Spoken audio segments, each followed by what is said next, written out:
तो ठीक है, अब बात करते हैं। सबसे पहले देखो, आज हम जो अपना इंपॉर्टेंट सब्जेक्ट स्टार्ट करने वाले हैं उसका ये फर्स्ट लेक्चर है, आर्किटेक्चर ऑफ 8085 माइक्रो प्रोसेसर। ठीक है, अब 8085 माइक्रो प्रोसेसर जो है ये एग्जाम में अगर ये सब्जेक्ट है तो इसका पहला क्वेश्चन ही यही बनता है कि आर्किटेक्चर बनाने के लिए वो आपसे पूछ लेता है। ठीक है, अब जो इस आर्किटेक्चर 8085 माइक्रो प्रोसेसर की जो इंटरनल वर्किंग है वो हम नेक्स्ट वीडियो में देखेंगे, वो हम सेपरेट पार्ट में देखेंगे। अभी के लिए हम क्या कर रहे हैं, आर्किटेक्चर बनाने की कोशिश कर रहे हैं, समझने की कोशिश कर रहे हैं कि इस आर्किटेक्चर में है क्या, और हम बेसिकली एक तरीके से इसकी ट्रिक देख रहे हैं कि कितने आसान तरीके से हम इसको बना सकते हैं। Okay, so let's start our lecture of architecture of 8085 microprocessor. ठीक है, अब सबसे पहले आपको क्या करना है ना, सबसे पहले आपको एक बस ड्रॉ कर लेनी है। ठीक है, ये जो पर्टिकुलर लाइन दिख रही है ये है आपकी 8 बिट की इंटरनल डेटा बस। ठीक है, ये एक बस आपको ड्रॉ कर लेनी है। ठीक है, आपने ये बस ड्रॉ कर ली। ओके, नो, अब बढ़ते हैं, हम देखते हैं कि अब एक ट्रिक ऐसे याद रखना, वो ट्रिक आप ऐसे याद रख सकते हो। कैसे, मैं बताता हूँ। ऐसे याद रख सकते हो कि जो एक टेम्पो है ना, ये एक आपका बेसिक रफ मैं बता दे रहा हूँ, टेम्पो है, उसमें एसी लगा हुआ है। क्या लगा हुआ है? एसी लगा हुआ है। और उसको चला कौन रहा है? चला रहा है आलू। ठीक है, चला रहा है आलू। इन तीन चीजों को मैं ऐसे याद करा देता हूँ आपको। ठीक है, देखना कैसे। ठीक है, देखना, सबसे पहले क्या है सबसे पहले क्या है? एसी। ठीक है, एसी मतलब एक्यूमुलेटर जो कि 8 बिट का है। दूसरा एसी टेम्पो में लगा था, टेम्परेरी रजिस्टर हो गया ये टेम्पो। ठीक है, देखना, ये हो गया आपका टेम्परेरी रजिस्टर टेम्पो। ठीक है, ये 8 बिट का हो गया। एक्यूमुलेटर एसी 8 बिट का हो गया। ये दोनों आ कहाँ से रहे हैं? ये आ रहे हैं डेटा बस से, डेटा बस से आ रहे हैं। और जा कहाँ रहे हैं? ये देखो, ये जा कहाँ रहे हैं, मतलब इनको, ये कहाँ पे हैं? ये इनको चला कौन रहा है? आलू चला रहा है, अरिथमेटिक लॉजिक यूनिट। ये देखो, आलू चला रहा है और ये दोनों आ डेटा बस से रहे थे, तो जा भी ये कहाँ जा रहे हैं? डेटा बस में ही जा रहे हैं। ठीक है, इंटरनल डेटा बस में ही जा रहे हैं। ठीक है, यहां तक समझ में आ गया? आई होप कि आ गया होगा। और एक चीज और याद रख लेना कि ये जो एक्यूमुलेटर होता है ये भी 8 बिट का होता है, ये जो टेम्परेरी रजिस्टर होता है ये भी 8 बिट का होता है। ठीक है, यहाँ पे आता है वो अरिथमेटिक लॉजिक यूनिट आलू, उसके बाद ये फिर से डेटा बस में चला जाता है। अब जो टेम्पो है, आलू चला रहा है, इसके ऊपर ना फ्लैग लगे होते हैं, जो कि 5 फ्लैग होते हैं, फ्लैग फ्लिप फ्लॉप्स बोलते हैं हम उसको। 5 टाइप के फ्लैग होते हैं। ठीक है, वो हम आगे पढ़ेंगे कि कौन कौन से होते हैं। अभी के लिए बस इतना याद रख लो कि उस पर फ्लैग लगे होते हैं। तो ऐसे याद रख लो कि एक ऊपर फ्लैग लगा है, एक नीचे फ्लैग लगा होता है। ठीक है, इसकी एरोज भी बहुत इंपॉर्टेंट होता है एग्जाम में। ठीक है, और ये भी जा कहाँ रहा है? ये भी जा रहा है डेटा बस में ही जा रहा है। ठीक है, यहाँ तक आपने याद कर लिया। अब उसके बाद देखो क्या करते हैं। अब उसके बाद सबसे पहले आता है हमारे पास दो चीजें आती हैं, इंस्ट्रक्शन रजिस्टर आता है और इंस्ट्रक्शन डिकोडर आता है, एंड मशीन साइकिल इनकोडिंग। इसको मत देखो, इंस्ट्रक्शन डिकोडर को ध्यान दो। ठीक है, अब हमारे पास दो चीजें आती हैं, एक आता है instruction register and instruction decoder. तो जो डेटाबेस है वहां से जो इंस्ट्रक्शन रजिस्टर होता है, इंस्ट्रक्शन रजिस्टर क्या करता है? ये ऑप कोड या फिर हेक्स कोड को क्या करता है? लोड करता है, लोड करने के काम में आता है। ठीक है, तो सबसे पहले जो हेक्स कोड या ऑप कोड बनता है वो कहाँ पे आता है? इंस्ट्रक्शन रजिस्टर में आता है। इंस्ट्रक्शन रजिस्टर उसको क्या करता है? डिकोड करके, मतलब इंस्ट्रक्शन रजिस्टर क्या करता है? उसको भेजता है इंस्ट्रक्शन डिकोडर में, और यहाँ पे वो डिकोड होता है। ठीक है, अब यहाँ पे वो डिकोड होता है। तो इसको ऐसे याद रख लेना कि सबसे पहले होता है आईआर इंस्ट्रक्शन रजिस्टर, उसके बाद कोई भी ऑप कोड या फिर हेक्स कोड इंस्ट्रक्शन रजिस्टर में जाता है, फिर वो जाता है डिकोडर में, और यहाँ पे डिकोड होता है। डिकोडर से वो जाता है टाइमिंग एंड कंट्रोल सिग्नल में। अब ये क्या है, इसको मैं अभी बताता हूँ। अब उसके बाद देखो, कोई भी जो इंस्ट्रक्शन है, आप इसको याद करने का तरीका है, तो आप इसको ऐसे याद कर सकते हो कि ऑप कोड या हेक्स कोड कहाँ से आ रहा है? डेटा बस से आ रहा है।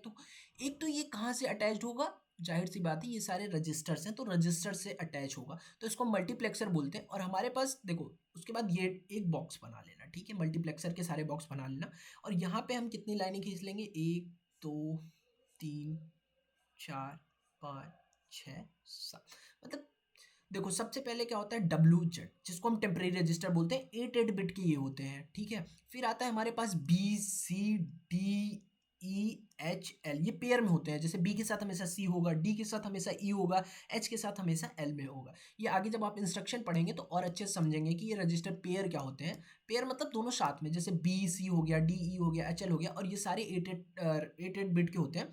और ये जो डब्ल्यू जेड है ये टेम्परेरी रजिस्टर होता है। उसके नीचे आता है हमारा स्टैक पॉइंटर, मतलब एसपी से आप इसको याद कर सकते हैं, एसपीपीसी, एसपीपीसी स्टैक पॉइंटर, यहाँ से 16 बिट चालू हो जाएंगे। Stack pointer 16 bit, program counter 16 bit, increment decrement address latch इसको बोलते हैं, ठीक है, ये भी 16 बिट का होता है। अब ध्यान देना, यहाँ से इंपॉर्टेंट चीज आती है आपकी, यहाँ से क्या इंपॉर्टेंट चीज आई कि जो इंक्रीमेंट डिक्रीमेंट लैच है, यहाँ से दो चीजें निकलती हैं, एक एड्रेस बफर निकलता है, एक डेटा एड्रेस बफर निकलता है। देखो यहाँ पे बस एड्रेस है, बस एड्रेस बफर निकलता है जो कि 8 बिट का होता है, ये भी 8 बिट का होता है, लेकिन यहाँ से क्या निकलता है, एड्रेस के साथ डेटा भी रहता है, इसमें एड्रेस के साथ डेटा भी रहता है। अब देखो ये होता है A8 से A15 तक, A8 से A15 तक, ये होता है AD0 से AD7 तक। अब देखो इसमें D क्यों आया, क्योंकि इसके साथ डेटा भी है, डेटा के साथ एड्रेस है ना, तो एड्रेस के लिए A डिनोट करते हैं, डेटा के लिए D डिनोट करते हैं। तो AD0 से AD7 तक हमारा एड्रेस डेटा बस के लिए यूज होता है, ठीक है। और A8 से A15 हमारा एड्रेस बस के लिए यूज होता है, तो हमने इसको इधर एरो कर दिया, इसको इधर एरो कर दिया, ठीक है। अब देखो ये हो गया हमारा। अब जाहिर सी बात है, कोई भी इंस्ट्रक्शन हो गया जो प्रोग्राम काउंटर में है, वो सीधा आएगा एड्रेस बस में, एड्रेस डेटा के साथ वो लेके, मतलब कहाँ पे जाएगा, 8 बिट के इंटरनल डेटा में ही जाएगा, 8 बिट के इंटरनल बस में ही ले जाएगा, क्योंकि उसके बाद उसको टेम्परेरी रजिस्टर में ले जाना होता है, एक्यूमुलेटर में यूज होगा तो एक्यूमुलेटर में ले जाएगा, जहाँ भी मन होगा वहाँ पे ले जाएगा, ठीक है। तो मन नहीं, जहाँ पे भी इसका काम होगा, ठीक है। तो अब हम क्या करते हैं कि इसको हमने इससे मिला दिया, हमारा यहाँ तक का पूरा डायग्राम याद हो गया। अब एक चीज और याद रख लो कि ये जो आपकी बस होती है 8 बिट बस, इसके ऊपर दो एंटीना लगे हुए होते हैं, एक होता है इंटरप्ट कंट्रोल का, एक होता है सीरियल इनपुट आउटपुट कंट्रोल का। इंटरप्ट कंट्रोल, अब देखो इंटरप्ट हमारे पास कितने टाइप के होते हैं, 5 टाइप के होते हैं।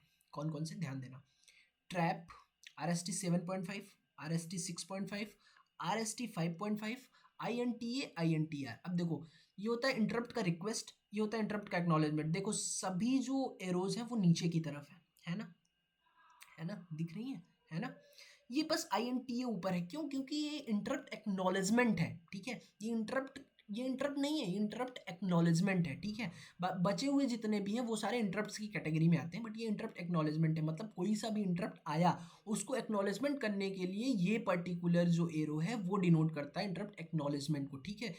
तो एक्नॉलेजमेंट हमेशा ऊपर ही की तरफ ही होगा, क्योंकि वो आपको देगा ना यार, एक्नॉलेजमेंट आप ऐसे याद कर सकते हो, ठीक है। याद करने का तरीका है, इसकी वर्किंग हम नेक्स्ट वीडियो में देखेंगे। अभी आप इस पर्टिकुलर वीडियो को देख के ये मत जज कर लेना कि यार लाइक ये इसकी वर्किंग है, नहीं, टोटली इसकी वर्किंग नहीं है ये। हम इसकी वर्किंग को, इसकी प्रॉपर जो इंटरनल वर्किंग है उसको अच्छे से समझेंगे विथ प्रॉपर एग्जांपल। अगर आपको बहुत डीप में इंटरेस्ट है तो अगली वीडियो में, अभी इस पर्टिकुलर वीडियो में हम सिर्फ इतना ही समझ सकते हैं कि हम इसको याद कैसे करें, ताकि जो 5 मार्क्स हमारे एग्जाम में आते हैं, ठीक है, 5 मार्क्स आते हैं, वो हमारे बन जाए। वो प्रॉपर बस 5 मार्क्स का एक डायग्राम जरूर पूछता है, चाहे वो जो सा भी एग्जाम हो, ठीक है।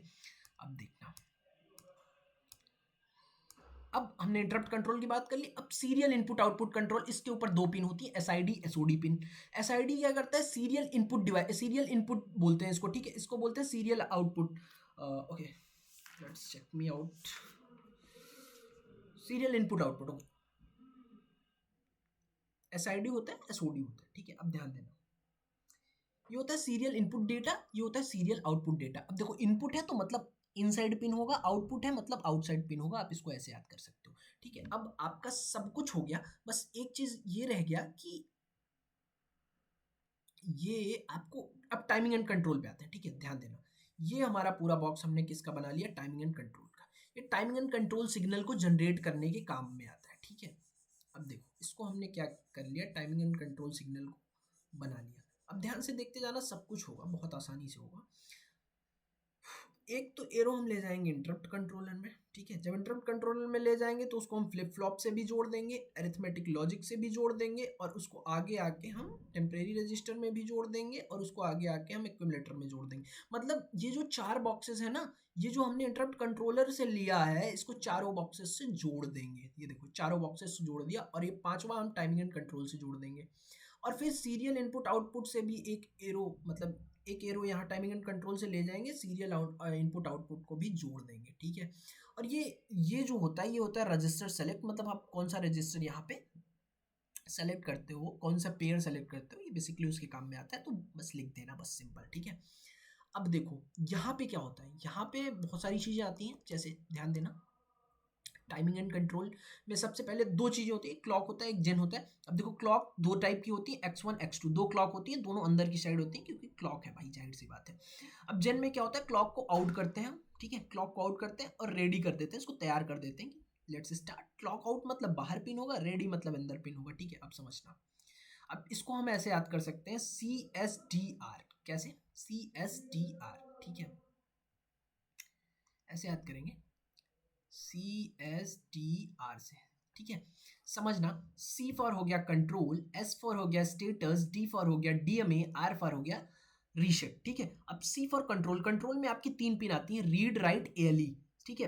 अब देखो रीड पे क्या है, बार है, मतलब कि लिखेगा तो अंदर जाके ही लिखेगा। याद करने का तरीका बता रहा हूँ, मतलब इसको इंटरनल वर्किंग मत समझने लगना। तो ये रीड कर रहा है तो जाहिर सी बात है ये उल्टी पिन है, क्योंकि देखो उल्टी पिन है ना, क्योंकि इसके ऊपर बार लगा है, तो मतलब अगर 1 है तो 0 कर देगा, 0 है तो 1 कर देगा, इसका मतलब ये अपोजिट डायरेक्शन में है। रीड राइट ALE भी अपोजिट डायरेक्शन में होगा, ठीक है, ये याद कर लेना। कंट्रोल के तीनों पिन्स अपोजिट डायरेक्शन में होते हैं। फिर आता है हमारे पास स्टेटस, S फॉर स्टेटस, ठीक है। स्टेटस, अब स्टेटस जो है ये है स्टेटस। स्टेटस में भी तीन पिन होती हैं, S0 S1 और इनपुट आउटपुट मेमोरी। ये देखो S0 ये भी सब बाहर ही रहती हैं, S0 S1 और इनपुट आउटपुट मेमोरी ये भी तीनों बाहर रहती हैं। तो आपको याद करने का तरीका मिल गया, कंट्रोल और स्टेटस की सारी पिन बाहर रहती हैं। अब DMA में दो पिन होती हैं, होल्ड और HLDA। कौन कौन सी पिन होती है? होल्ड और HLDA, ठीक है, समझना, होल्ड और HLDA, ठीक है। होल्ड मतलब याद करने का तरीका ऐसे है कि अंदर ही जाके होल्ड करोगे ना तुम, तो मतलब पिन क्या होगी, अंदर जाएगी, ठीक है, पिन क्या होगी, अंदर जाएगी। और HLDA मतलब सीधा पिन बाहर आएगी। ऐसे तरीके से याद कर सकते हो। उसके बाद हमने डी भी याद कर लिया। अब हम आते हैं आर पे। आर कैसे याद होगा? आर मतलब रीसेट। रीसेट में दो पिन होगी, एक होगा रीसेट इन, एक होगा रीसेट आउट। तो जब आप रीसेट इन करोगे तो जाहिर सी बात है अंदर ले जाओगे, जब आप रीसेट आउट करोगे तो जाहिर सी बात है बाहर ले जाओगे, ठीक है। और सुनो, इसमें पावर सप्लाई भी होती है। पावर सप्लाई क्या होता है, एक तो हम 5 वोल्ट देते हैं, एक तो हम ग्राउंड देते हैं, ठीक है। ये हो गया आपका पूरा पूरा का पूरा आर्किटेक्चर ऑफ 8085 माइक्रो प्रोसेसर, जो कि हमने लगभग 10-12 मिनट में ही किया है। तो कोशिश यही करना कि यार इसको याद कर लेना, इसको समझ लेना, जैसे मैंने बताया मेरा ट्रिक फॉलो कर लेना, या फिर कोई सा भी ट्रिक फॉलो कर लेना, या फिर आप 10-12 बार प्रैक्टिस कर लेना, याद हो जाएगा। ये मैंने इस वजह से बता दिया कि अगर अभी आपके पास टाइम कम बचा है, तो अगर आप अभी देख रहे हो तो भी आपके लिए ये बहुत ज़रूरी हो जाता है, क्योंकि आप 10-15 मिनट में आप इसको देख के बना सकते हो और आसानी से समझ सकते हो। क्यों? क्योंकि कैसे देखो, जैसे यहाँ पे AC हो गया, AC वाला टेम्पो था तो एक्यूमुलेटर 8 बिट का हो गया, टेम्परेरी रजिस्टर 8 बिट का हो गया। अब उसको चला कौन रहा है? आलू चला रहा है, तो ALU हो गया, ठीक है। इसके ऊपर एक फ्लैग लगा है तो फ्लिप फ्लॉप हो गया। और ये सब आ रहे थे कहाँ से? इंटरनल डेटा बस से, जाएंगे भी डेटा बस में ही चले गए, ठीक है। उसके बाद कोई सा भी ऑप कोड या फिर हेक्स कोड, ये क्या होता है, ये आगे हम जैसे जैसे पढ़ते जाएंगे ना, ये सारे कंपोनेंट्स अभी हम कवर करेंगे आगे के लेक्चर्स में, तो आपको समझ में आता जाएगा। अच्छा, एक्यूमुलेटर क्या होता है, टेम्परेरी रजिस्टर क्या होता है, फ्लैग क्या होते हैं। फ्लैग के बारे में तो हम बहुत डीप में पढ़ेंगे, क्वेश्चंस भी आते हैं हमारे, मिड टर्म्स में आते हैं, एंड टर्म्स में आते हैं। इंस्ट्रक्शन रजिस्टर पढ़ेंगे, instruction decoder, machine cycle encoding पढ़ेंगे, ठीक है। और उसके बाद हम सारे रजिस्टर्स पढ़ेंगे। ये टेम्परेरी रजिस्टर्स के बारे में भी क्वेश्चंस पूछते हैं, रजिस्टर्स के बारे में भी पूछते हैं। 16 बिट के कितने रजिस्टर्स होते हैं ये पढ़ेंगे हम, ठीक है। तो ये हो गया तुम्हारा इंस्ट्रक्शन रजिस्टर हो गया, इंस्ट्रक्शन डिकोडर हो गया, ठीक है। यहाँ पे इंस्ट्रक्शन सबसे पहले कोई ऑप कोड या हेक्स कोड कहाँ पे आता है? इंटरनल इंस्ट्रक्शन रजिस्टर में आता है। उसके बाद वो डिकोड होने के लिए इंस्ट्रक्शन डिकोडर में जाता है, फिर टाइमिंग एंड कंट्रोल में जाता है। और फिर उसके बाद इसका कनेक्शन एक तरीके से कहाँ से होता है, रजिस्टर में डेटा कहाँ से आएगा? एक तरीके से याद करने का ये ट्रिक है कि रजिस्टर्स में आएंगे, यहाँ पे सारे रजिस्टर्स लिखे हुए हैं ये सारे, और इसको मल्टीप्लेक्सर बोलते हैं, ठीक है। तो WZ BC DE HL याद रखना, हमेशा ये पेयर में होते हैं। BC हमेशा पेयर में रहेगा, DE हमेशा पेयर में रहता है, HL हमेशा पेयर में रहता है। Stack pointer, program counter, increment decrement latch, address bus, increment decrement address latch आता है, यहाँ पे एड्रेस लैच हो गया, ठीक है। ये तीनों 16-16 बिट के होते हैं।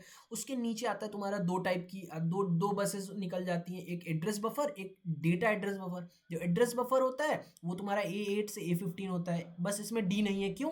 क्योंकि इसमें डेटा नहीं है, इसमें डेटा के साथ एड्रेस है, तो AD0 से AD7 वाली भी डेटा एड्रेस बफर होती है। सो आई होप कि क्लियर हुआ होगा आपको, और बस इतना ही था। थैंक यू, मिलते हैं अगले लेक्चर में।